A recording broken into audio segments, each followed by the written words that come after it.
ಮೋದಿ ಸರ್ಕಾರದ major surgery ಇನ್ನೇನು ಬಹುತೇಕ ಫಿಕ್ಸ್ ಆಗಿದೆ ಎನ್ನುವಂತಹ ವಿಚಾರಗಳು ಈಗ ಕೇಳಿ ಬರ್ತಾ ಇದೆ. ಇತ್ತೀಚೆಗಷ್ಟೇ ಭಾರತದ ಘನವೆತ್ತ ಪ್ರಧಾನಮಂತ್ರಿಗಳಾದಂತಹ ನರೇಂದ್ರ ಮೋದಿ ಅವರು ವಿದೇಶ ಪ್ರವಾಸಕ್ಕೂ ಹೋಗಿದ್ದರು. ಆ ವಿದೇಶ ಪ್ರವಾಸವನ್ನು ಮುಗಿಸ್ಕೊಂಡು ಈಗ ವಾಪಸ್ ದೆಹಲಿಗೆ ರಿಟರ್ನ್ ಆಗಿದ್ದಾರೆ. ನಿನ್ನೆ ರಾತ್ರಿಯಷ್ಟೇ ಮೋದಿ ರಾಜಧಾನಿ ದೆಹಲಿಗೆ ಬಂದಿದ್ದಾರೆ.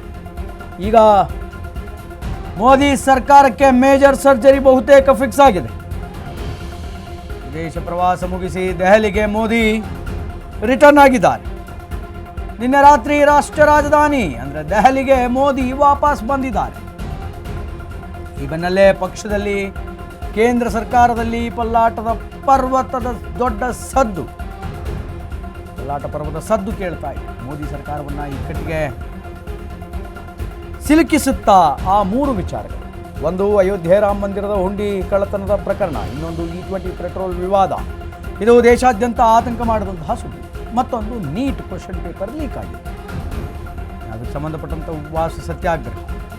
ಮೂರು ಪ್ರಕರಣಗಳಲ್ಲಿ ಮೋದಿ ಸರ್ಕಾರಕ್ಕೆ ಮುಂದಿನ ದಿನಗಳಲ್ಲಿ ಮುಜುಗರ ಉಂಟಾಗುತ್ತಾ ಅನ್ನುವಂತಹ ಪ್ರಶ್ನೆ ಈಗ ವ್ಯಕ್ತವಾಗ್ತಾ ಇದೆ. ಡ್ಯಾಮೇಜಿಂಗ್ ಕಂಟ್ರೋಲ್ ಮಾಡೋದಕ್ಕೆ ಮೋದಿ ಸರ್ಕಾರ ಮತ್ತು ಅವರ ಅಡಿಯಲ್ಲಿ ಕೆಲಸ ಮಾಡ್ತಾ ಇರುವಂತಹ ನಾಯಕರು ಕಸರತ್ತನ್ನು ಮಾಡ್ತಾ ಇದ್ದಾರೆ. ಒಂದು ಪ್ಲಾನ್ ಮಾಡ್ಕೊಂಡಿದ್ದಾರೆ. ಆ ಪ್ಲಾನ್ ಏನು ಗೊತ್ತಾ? ದೊಡ್ಡವರಿಗೆಲ್ಲ ಕಾದಿದೆ ಈ ಬಾರಿ ಬಿಗ್ ಶಾಕ್. ಸುದ್ದಿ ತಿಳಿದು ಫೈಲ್ ಕ್ಲಿಯರ್ ಮಾಡ್ತಾ ಇರುವಂತಹ ಸಚಿವರು ಯಾರ್ಯಾರು ಈಗ ಸಚಿವ ಸ್ಥಾನದಲ್ಲಿದ್ದಾರೋ ಅವರೆಲ್ಲರೂ ಕೂಡ ಫೈಲ್ಗಳನ್ನು, ತಮ್ಮ ಪೆಂಡಿಂಗ್ಸ್ ವರ್ಕ್ಗಳನ್ನು ಕ್ಲಿಯರ್ ಮಾಡ್ಕೊಳ್ತಾ ಇದ್ದಾರೆ. ಮೋದಿ ಸರ್ಕಾರದ ಮೇಜರ್ ಸರ್ಜರಿ ಬಹುತೇಕ ಫಿಕ್ಸ್ ಆಗಿದೆ. ವಿದೇಶ ಪ್ರವಾಸವನ್ನು ಮುಗಿಸಿ ದೆಹಲಿಗೆ ಮೋದಿ ರಿಟರ್ನ್.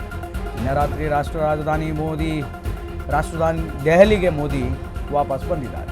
ಇದರಲ್ಲಿ ಪಕ್ಷ ಸರ್ಕಾರದಲ್ಲಿ ಪಲ್ಲಾಟದ ಪರ್ವದ ಸದ್ದು ಬಹಳ ಜೋರಾಗಿ ಕೇಳ್ತಾ ಇದೆ. ಆದರೆ ಮೂರು ಇಕ್ಕಟ್ಟಿನ ವಿಚಾರದಲ್ಲಿ ಈಗ ಮೋದಿ ಸರ್ಕಾರ ಸಿಲುಕೊಂಡು ಕುಳಿತಿದೆ. ನಂಬರ್ 1 ಅಯೋಧ್ಯೆ ರಾಮ ಮಂದಿರ ಹುಂಡಿ ಕಳುವಿನ ಕೇಸ್. ಆದರೆ ಇನ್ನು ನಂಬರ್ 2 E20 ಪೆಟ್ರೋಲ್ ವಿವಾದ. ಇದು ದೇಶಾದ್ಯಂತ ಆತಂಕಕ್ಕೆ ದಾರಿಯನ್ನು ಮಾಡಿಕೊಟ್ಟಿದೆ. ಇನ್ನು ನೀಟ್ ಪ್ರಶ್ನೆ ಪತ್ರಿಕೆ ಸೋರಿಕೆ ವಿಚಾರದಲ್ಲಿಯೂ ಕೂಡ ಮೋದಿಯ ಕೇಂದ್ರ ಸರ್ಕಾರ ತಲೆ ತಗ್ಗಿಸುವಂತಾಗಿದೆ. ನೀಟ್ ಲೀಕ್ ಕೇಸ್ ಮತ್ತು ಅದರ ವಿವಾದ. ಇಡೀ ಸಂಪುಟ ಸರ್ಜರಿ ಮೋದಿಯ ಬಿಗ್ ಪ್ಲ್ಯಾನ್ ಏನು ಅನ್ನುವಂತಹ ಪ್ರಶ್ನೆ. ಅಮೂಲಾಗ್ರವಾಗಿ ಸಂಪುಟವನ್ನು ಬದಲಾಯಿಸೋದು, ಹಾಲಿಗಳ ಪೈಕಿ ಕೆಲವರನ್ನಷ್ಟೇ ಮಂತ್ರಿ ಮಾಡುವುದು, ಅವರನ್ನಷ್ಟೇ ಉಳಿಸ್ಕೊಂಡು ಬಹುತೇಕರನ್ನು ಬದಲಾಯಿಸುವುದು, ಬಹುತೇಕರ ಖಾತೆಗಳನ್ನು ಬದಲಾಯಿಸುವಂತಹ ಬಿಗ್ ಪ್ಲ್ಯಾನ್ ನರೇಂದ್ರ ಮೋದಿಯವರ ಸಂಪುಟದಲ್ಲಿದೆ. ಇಡೀ ಸಂಪುಟ ಸಚಿವರ ರಾಜೀನಾಮೆಯನ್ನು ಪಡೆದು ಅಮೂಲಾಗ್ರವಾಗಿ ಸಂಪುಟವನ್ನು ಬದಲಾಯಿಸುವಂತಹ ಮಾಸ್ಟರ್ ಪ್ಲ್ಯಾನಲ್ಲಿ ನರೇಂದ್ರ ಮೋದಿಯವರಿದ್ದಾರೆ.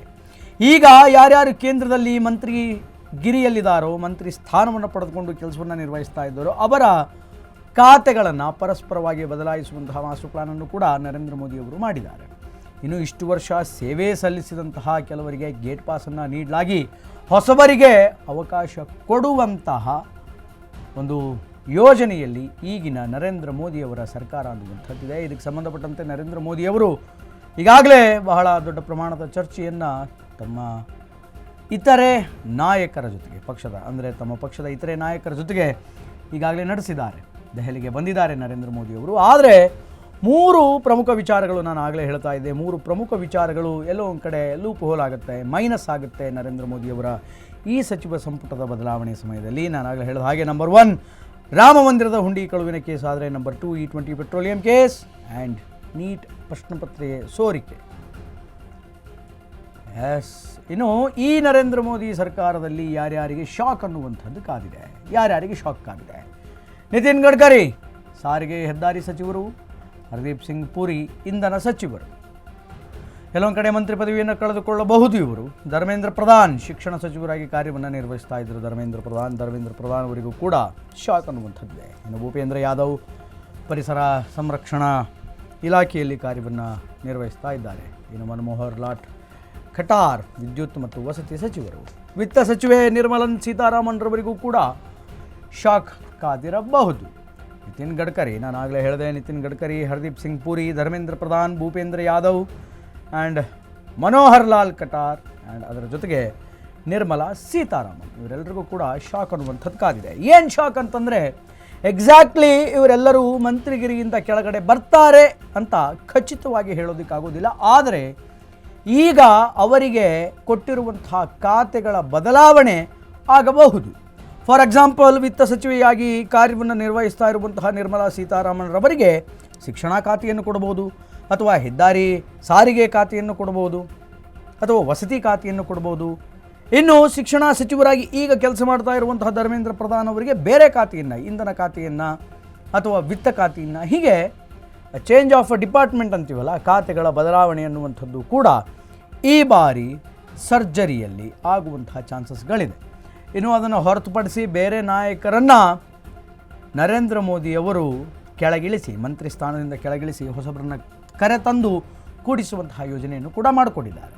ಅದರ ಜೊತೆಗೆ ಕೆಲ ರಾಜ್ಯಗಳಲ್ಲಿ ವಿಧಾನಸಭಾ ಚುನಾವಣೆ ಹತ್ತಿರ ಬರ್ತಾ ಇರೋದರಿಂದ ಆ ರಾಜ್ಯದ ಪ್ರಬಲ ನಾಯಕರು ಯಾರು ಈಗ ಕೇಂದ್ರದಲ್ಲಿ ಕುಳಿತುಕೊಂಡಿದ್ದಾರೋ ಅವರನ್ನು ಕೂಡ ಮರಳಿ ರಾಜ್ಯಕ್ಕೆ ಕಳಿಸುವಂತಹ ಪ್ಲ್ಯಾನ್ನಲ್ಲಿ ಇದ್ದಾರೆ.